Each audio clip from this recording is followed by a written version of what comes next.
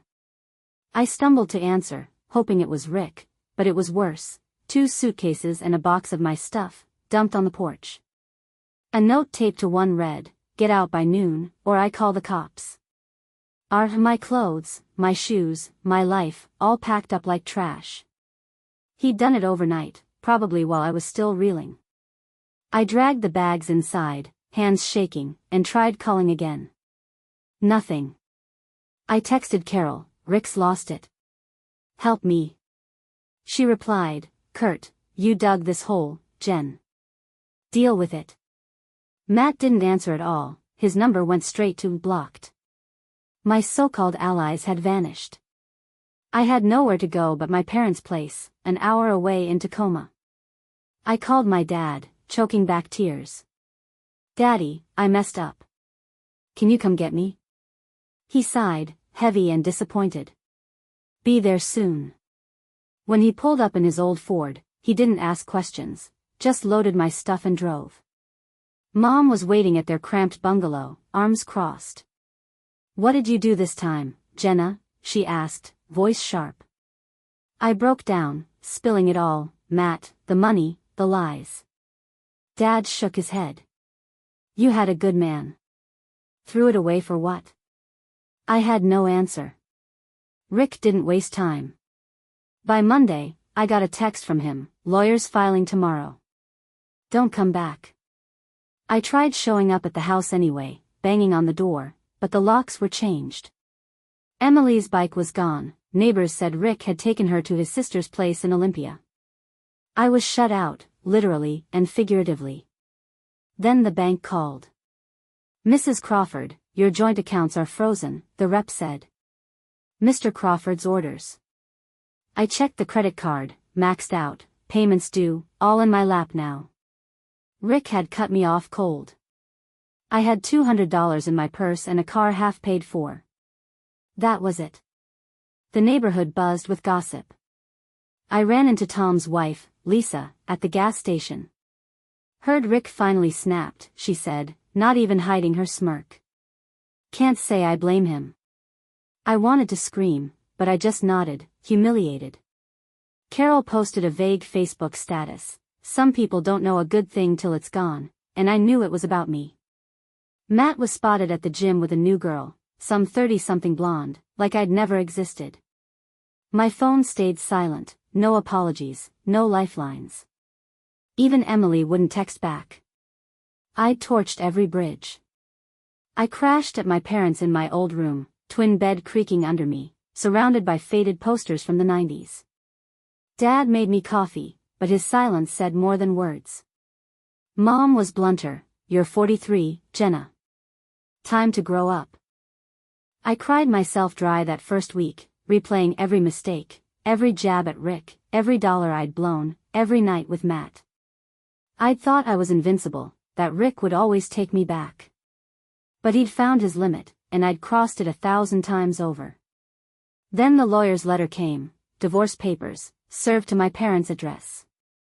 Rick wanted full custody of Emily, the house, everything. He documented it all, the affair, photos included, the $15,000 debt, my pattern of financial irresponsibility. I called him, sobbing. Rick, please, don't do this. I'll change. His voice was ice. You had 15 years to change. I'm protecting Emily now. Click. I stared at the papers, my signature the only thing left to give. I'd lost my husband, my daughter, my home, all in a weekend. The queen had fallen, and the kingdom was ashes. I'm Jenna Crawford, 43, and I'd hit rock bottom. My husband, Rick, 46, had kicked me out of our suburban Seattle life after exposing my affair with Matt and the $15,000 I'd racked up on a secret credit card. My daughter, Emily, wouldn't speak to me, my friends had ghosted, and I was holed up at my parents' place in Tacoma, a washed-up queen with nothing but regret. The divorce was barreling toward me, and I had no fight left. But the story doesn't end with me in ruins, it ends with lessons carved deep for me and everyone else who'd played a part. The papers came fast. Rick's lawyer was ruthless, full custody of Emily, the house in his name, it had been his before we married, and a demand I cover half the credit card debt. I got a pittance in alimony, $500 a month, barely enough for gas and groceries. I signed, hands trembling, knowing I'd lost the war. The judge didn't blink at Rick's evidence, photos of me with Matt, bank statements, even a neighbor's affidavit about my public disrespect. I tried calling Emily one last time before the hearing. "I'm so sorry, baby," I choked out to her voicemail. She never called back. Rick had moved her to his sister's in Olympia, a clean break from me. I needed work, fast. Dad pulled strings to get me a cashier gig at a local grocery store, $12 an hour, standing all day, scanning canned goods for people who barely looked at me. My first shift, I cried in the break room, makeup smearing, apron too tight. "You'll get used to it," a coworker grunted, not unkindly. I hated it, but I had no choice. The alimony and my paycheck covered rent for a tiny studio I found near my parents, peeling paint, a mattress on the floor, a far cry from our two-story home. Mom handed me a bag of old towels. "Start small," she said. Dad just nodded, his disappointment a quiet ache. Rick was rebuilding. Word got around, he'd sold the house, paid off what he could, and moved closer to his job with Emily. A friend of a friend saw them at a diner, laughing over milkshakes. "He looks lighter," she told me, not meaning to twist the knife. I stalked his Facebook once, new profile pic, him and Emily at a park, no trace of me. Then I heard the kicker. Carol, my old ringleader, had tried hitting on him at a community event. "You're free now, Rick," she'd purred, all smiles. He'd shut her down cold. "I'm done with games." She slunk off, and I felt a bitter pang of justice. Matt, meanwhile, was flaunting his new gym bunny all over town. I'd been a stepping stone, nothing more. I started therapy, cheap, through a community clinic, because the silence in that studio was deafening. The counselor, a stern woman named Linda, didn't coddle me. "You chased validation, Jenna," she said, tapping her pen. "Why?" I unraveled it slow, the need to feel big, the resentment at Rick's steadiness, the insecurity I'd buried under designer bags and bar tabs. I'd mocked him to feel strong, spent us into debt to feel alive, clung to Matt to feel wanted. "You broke trust," Linda said. "Not just his, yours too." I sobbed through sessions, facing the wreckage I'd made. Months crept by. I saved pennies, paid down the debt bit by bit, $50 here, $100 there. The store promoted me to stock clerk, a small win. I wrote Emily letters, not expecting replies, just hoping she'd read them someday. I was selfish, I scribbled. "I'm trying to be better." No word back, but I kept going. One day, I ran into Lisa, Tom's wife, at the store. She didn't smirk this time. "Heard you're working hard," she said. "Rick's proud of Emily." "She's thriving." I nodded, throat tight. "Good. She deserves that." Lisa paused. "You'll get there too, maybe." It wasn't forgiveness, but it was something. The final twist came at Christmas. I was alone, stringing dollar store lights in my studio, when Dad called. "Rick dropped off a box," he said. I drove over, expecting legal leftovers, but it was my old jewelry box, stuff from our early years, cheap trinkets he'd bought me when we were broke and happy. A note inside, "Found this. Thought you'd want it. No anger, no plea, just a quiet gesture. I held a tarnished necklace, tears falling. He didn't hate me. He'd moved on. I'm still clawing my way up. The job sucks, the studio's cold, but I'm paying my own bills now. Therapy's teaching me I don't need a crown, just a spine. Rick and Emily are healing, free of my chaos. Carol's still chasing drama, Matt's still a user, and I'm here, learning to stand without leaning on anyone. I lost it all, husband, daughter, home, but I gained a hard truth. You reap what you sow, and I'm done sowing poison.